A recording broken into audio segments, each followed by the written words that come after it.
कसैले चाहिँ म योभन्दा पनि बेटर पाउँछु, योभन्दा पनि बेटर डिजर्भ गर्छु भनेर चाहिँ कसैको साथ छोड्छ नि, जब कसैलाई धोका दिएर जान्छ, उसलाई उम्मेद र भरोसा देखाइसकेपछि होइन, उसको खराब अवस्था छ भने या उसको दुःखमा उसलाई जब साथ दिनुको सट्टामा चाहिँ साथ छोडेर जान्छ नि जब कसैले, त्यो चिजको त्यो कुकर्मको फल अवश्य पनि त्यो व्यक्तिले पाउँछ नि क्या।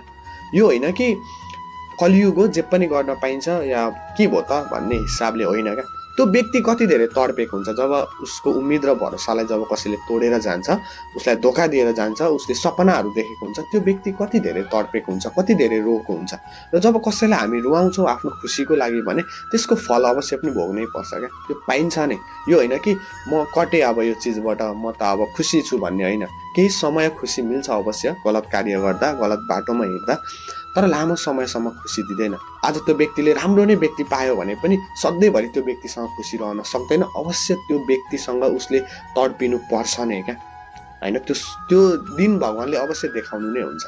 यो होइन कि आज खराब अवस्था छ भन्दैमा चाहिँ सधैँभरि खराब अवस्था रहन्छ। समय बदलिन्छ क्या अवश्य पनि। आज खराब अवस्था छ भने भोलि राम्रो हुन्छ नै होइन, राम्रो भइदिन्छ। यो सोच्ने हो। आज खराब अवस्थामा चाहिँ म यो व्यक्तिलाई साथ दिनुपर्छ भनेर हामीले यदि सोच्यौँ र साथ दियौँ भने चाहिँ पक्कै भोलि त्यो व्यक्तिसँग खुसी मिल्छ क्या।